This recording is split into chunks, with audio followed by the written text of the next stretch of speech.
Vermitrax going up against Inside Games is our next matchup here, guys, and it looks like we're going to Sky Temple. First pick was going the way of Vermitrax, and they do ban out the Lost Vikings. Illidan is going to be the flip side. I mean, Illidan wasn't a huge threat last time, but they don't really want to give that to Vermitrax. So, especially on a big map like Sky Temple, there's a lot of space you can kite out there. So, first pick is Sylvanas. She did make it through the ban, so as a first pick, definitely very good. I did fully expect to see a Jaina to be added right here for Vermitrax. The Sylvanas Jaina crew just did absolutely amazing things, but Inside Games did go with the Kael'thas and the Brightwing. So Kael'thas, you got the Fire Mage. That's why I fully expect to see Jaina on the other side, because you're going to need that Frost Mage. And yeah, this is Inside Games.Huts. They're a team from the Czech Republic. I don't recognize any of the names. Maybe Jekula, but Jekula, there's a Jekula and a Jekyll Jabba. All right, names are fun. So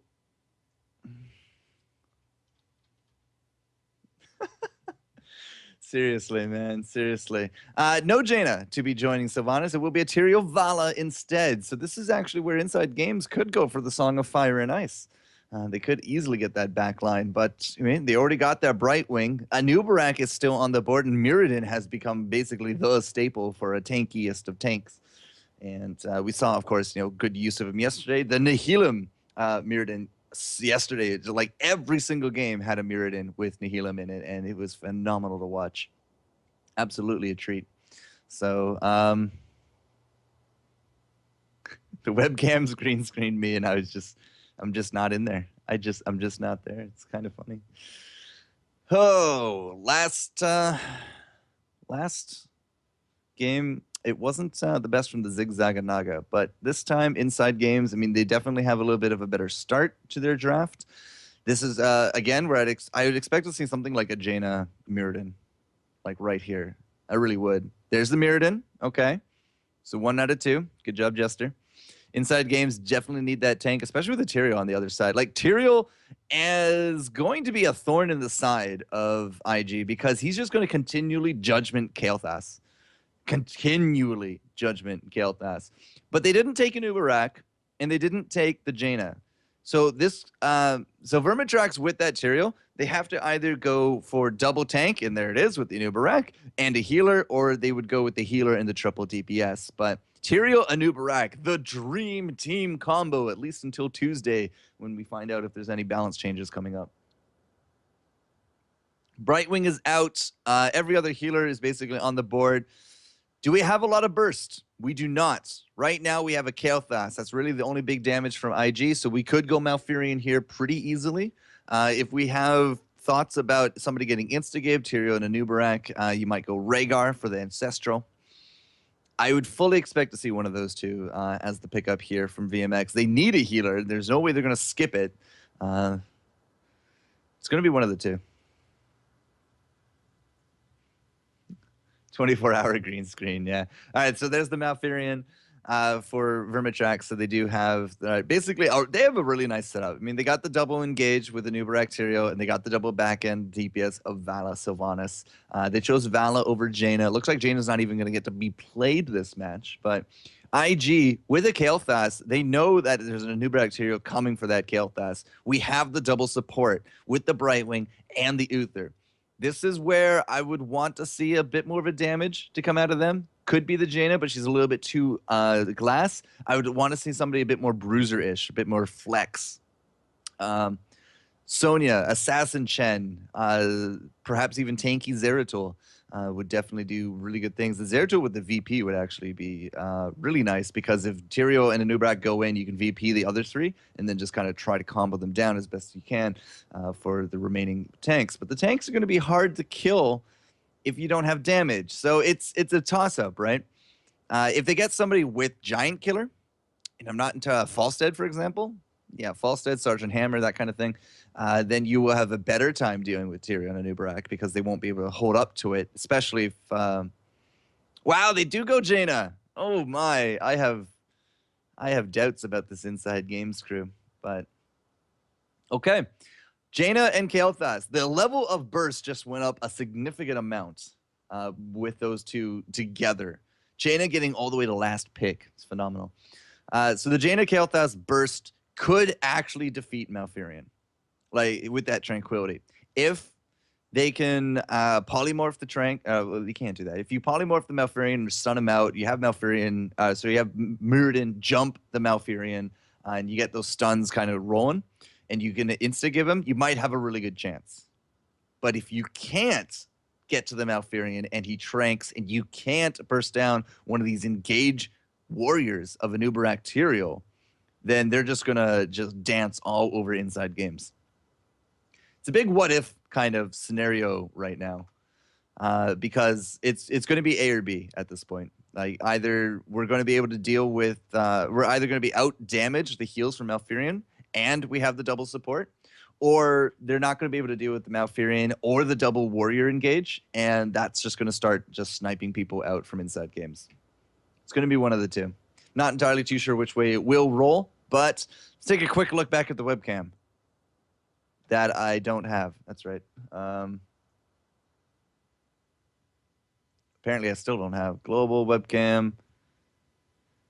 Okay. I don't know. I have no idea what my webcam is doing. Oh, the life and times of casting at 10 a.m. in Canada. Oh, geez. All right. Well, there's no point in looking at this screen. Let's go back to this one.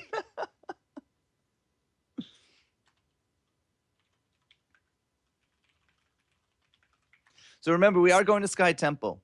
So what are some of the big strengths here? The double warrior engage means that we might be able to take 2 temples at once from Vermitrax, or at least they can put up pressure on 2 temples at once. And IG will go for 1, they just let up the other, but they still have someone to tank out those temples. Now, inside games, they got double support. So it's kind of the same line of thinking. They could go for split pushing pressure with the Brightwing. You're likely to see scouting drone and promote.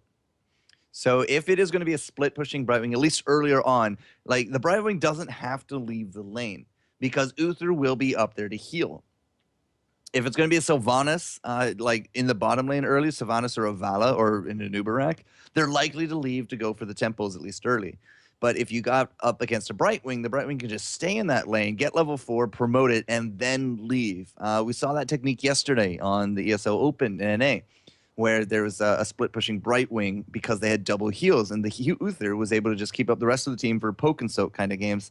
They didn't get as many tempo shots as they wanted, but they were able to do the split pushing, which ultimately gave them overall an experience lead early, which got them to 10 first, which then they were able to dominate the second set of temples. I'm curious if Inside Games will do something similar. But with the Kael'thas Jaina, like these healers are going to be working overtime. Now, both of them also have cleanses. You can't cleanse the Web Blast, I believe. And it's going to be a Web Blast coming out of an Uberak. So one of these healers is almost guaranteed to be Web Blasted, or it's going to be like the Kael'thas, or like they're going to Web Blast the Kael'thas and charge the Jaina, or vice versa. I don't think really anything's going to happen to Muradin. You just don't get any value out of it. So it's either take out a DPS with a Web Blast and just DPS down the other one, or take out a healer and DPS down one of the back end line damagers with Jaina Kael'thas. That's what I think I'm going to see here from Vermitrax. This will not be a Twilight Dream game. Malfurion will go Trank. Vala has, I think, enough stuns out there that she's just going to go Rain of Vengeance. Tyrael will take the Judgment, and of course, Sylvanas will take the Silence Arrow there as well. A really good Silence Arrow initiate on the back of a Judgment could actually be enough to just kill someone straight outright. If they catch both Uther and Brightwing with the Silence Arrow, could be game over for this this glass backline. But that's enough theorizing. We're going to be jumping into the game, ladies and gentlemen, as the teams are finally ready to go, and we can ignore that. I didn't look to see if Vermitrax is actually blue.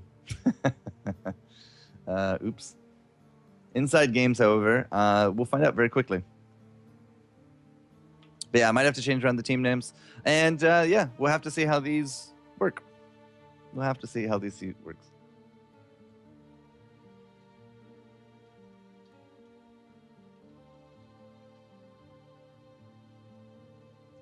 Someone hacked his webcam and just put a still picture there. What is this, Ocean's 11? That's funny. So preparing to move around the team names. Team Blue. Let's see if we have to do that or not. Vermitrax and crew is Bims and Lotus, so we'll know very quickly. And once we get that fixed, we will introduce the teams and see what they're going to be bringing to Sky Temple, as we're still just waiting to load in for the rest of this here.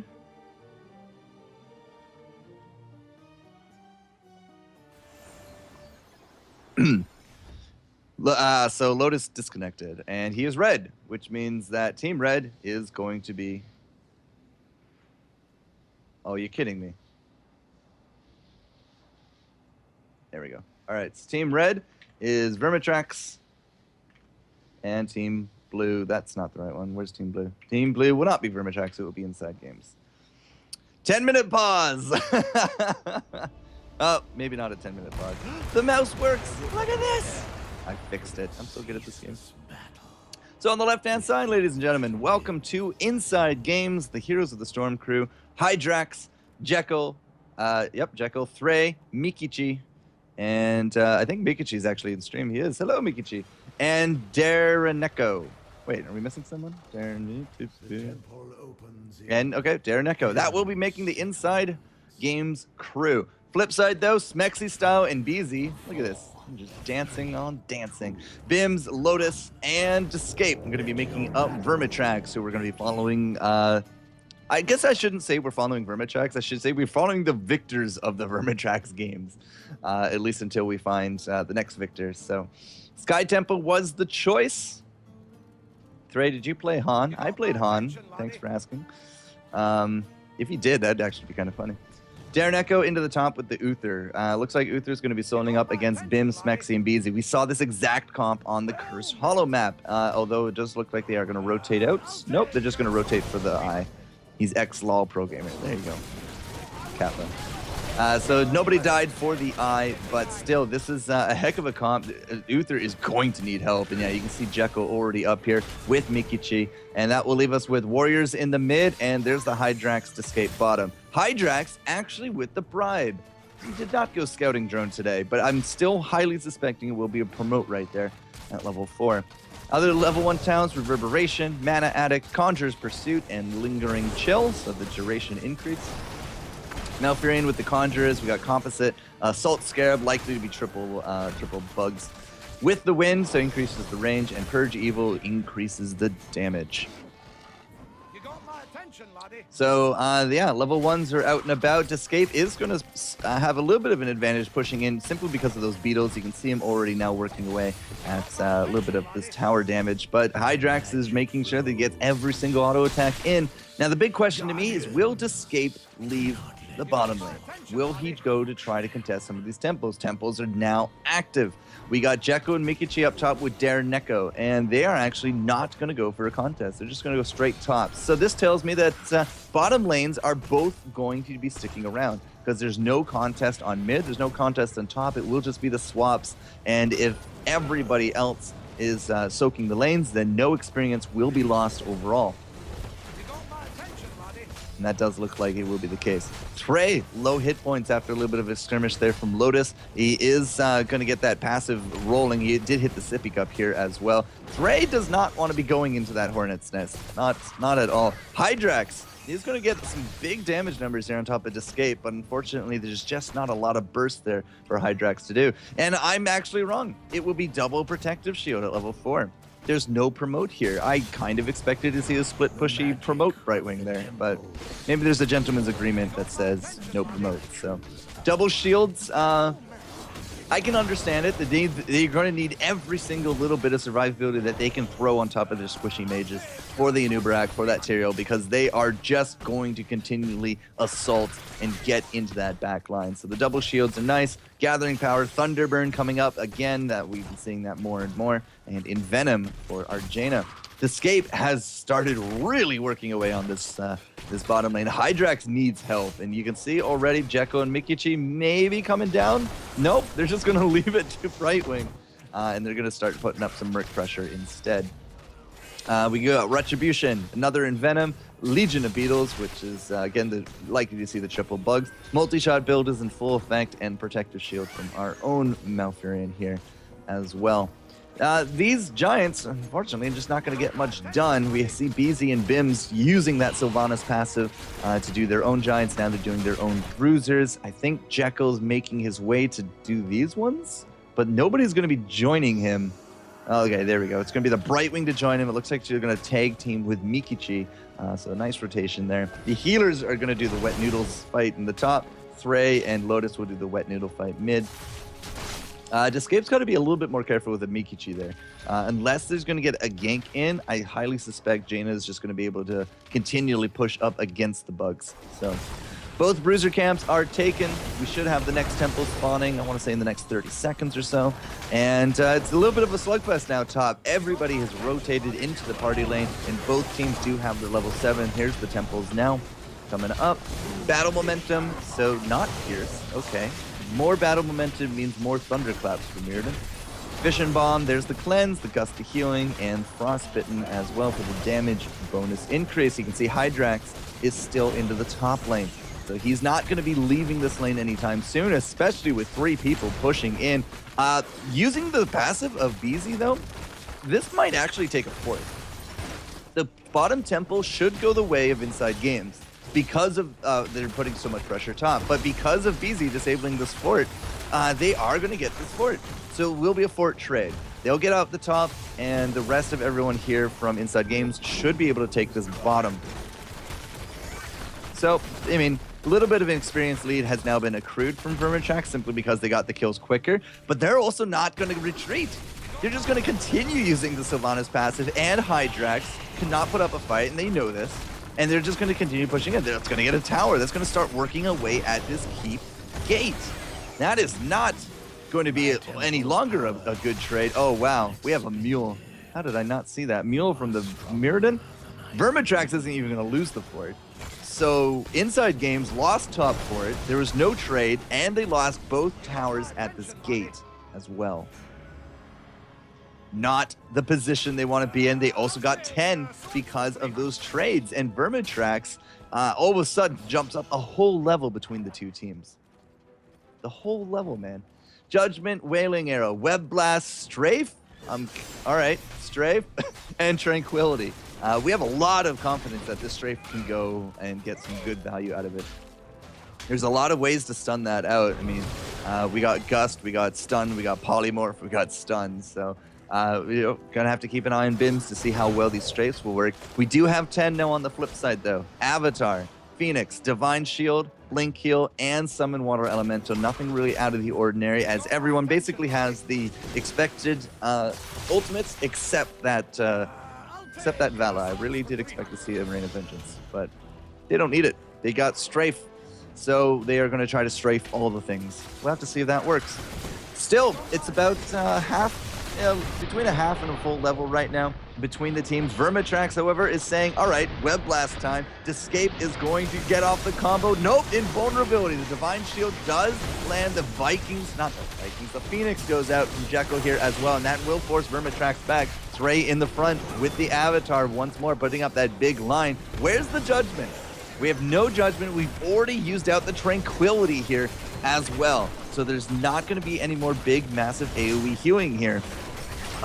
Now, we did actually use up all the heroics here from Inside Games, but they're still losing out this gate. They got to put up as much of a defense as they can. Stun Judgment, that's going to be the combo. Wailing Arrow as well. Jetko has nothing left to do, but the Blink heals are solid. Hydrax will keep that Kael'thas up. Will also keep Thray up with a good heal from Dara and Neko.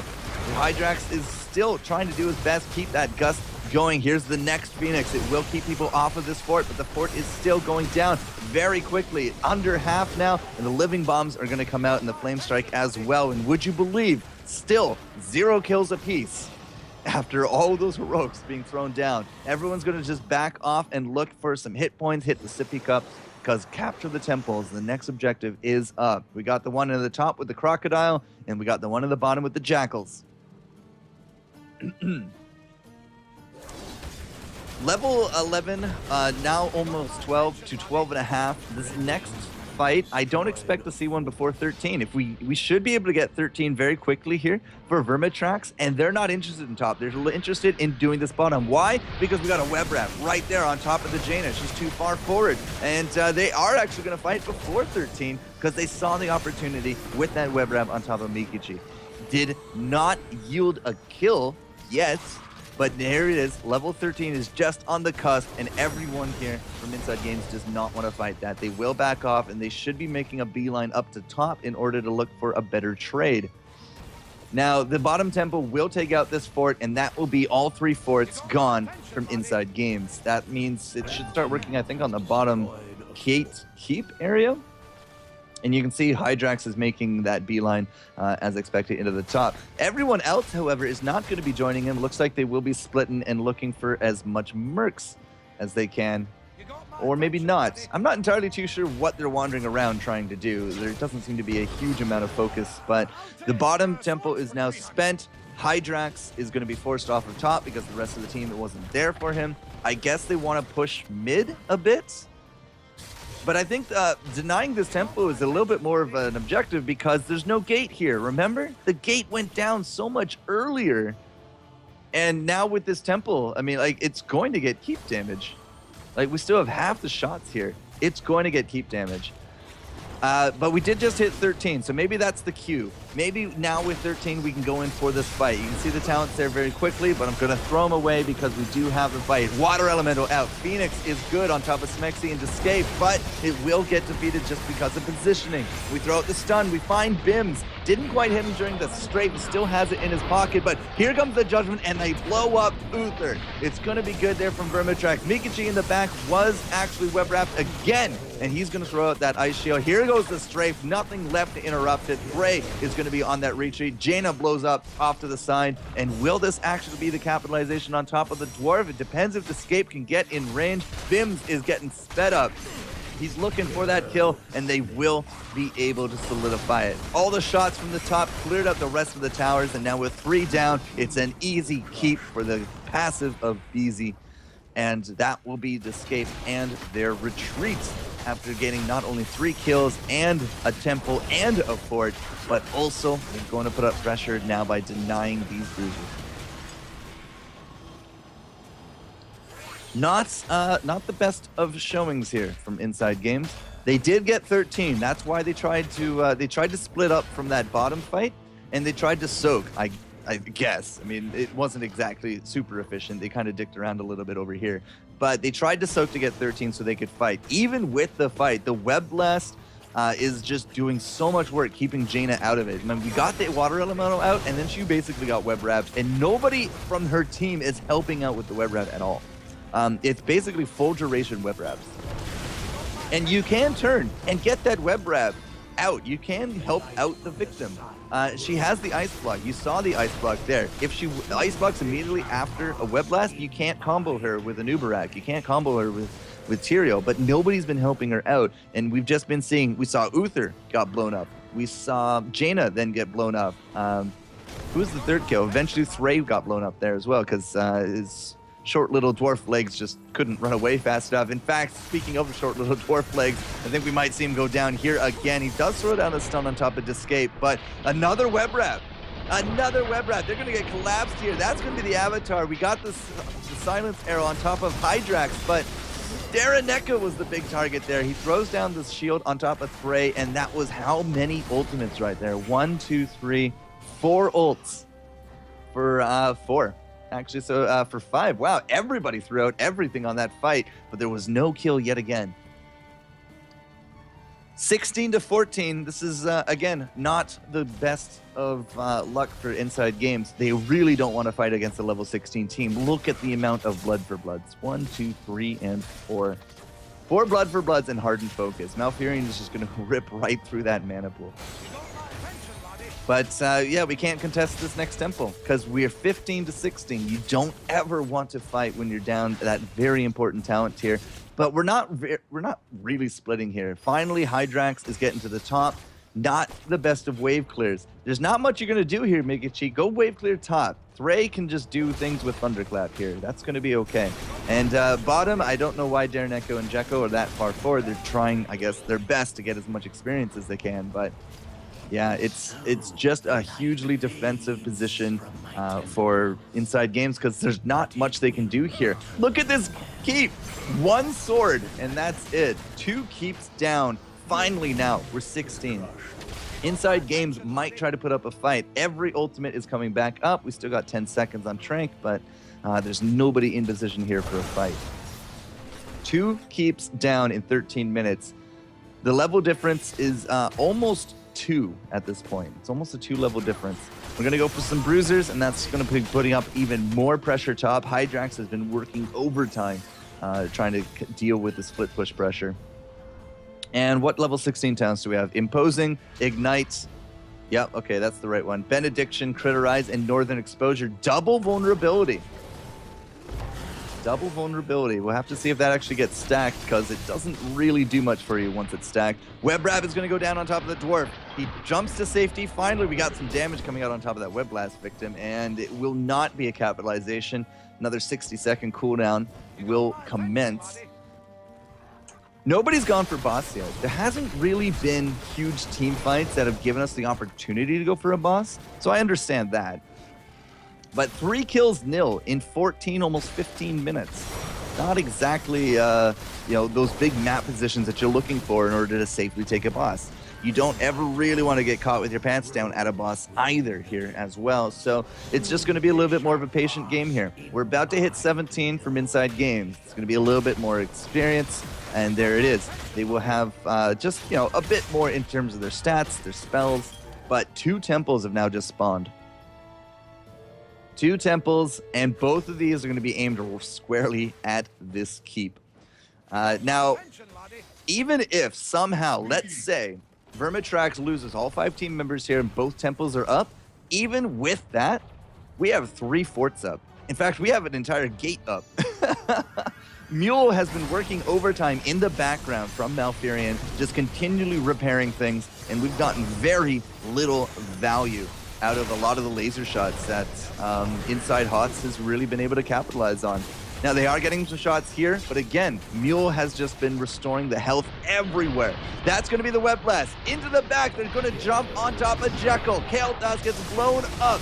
Hydrax is going to use the Blink Heal to get out of dodge, but Escape is low. We've had the Ice Block out. The shield is coming out on top of the Dwarf. I don't know why you would put it on the Dwarf and not your Jaina, but the double heals are just not enough to deal with this order of magnitude of damage. Brightwing is going to drop. The Uther is now down, and I don't think Mikichi can get out of this one, especially if he takes a right instead of a left at Albuquerque like he's doing here. There's the Ice Block, and that should be game, ladies and gentlemen, right there.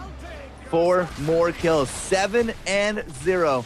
No forts down. This is pretty much the definition of a flawless game from Vermitrax and crew. They're about to ding 20 here as well, and there's not much that Thray can do about it. Inside games will drop here, the ECS qualifier number 12, and we'll be following Vermitrax to the next round.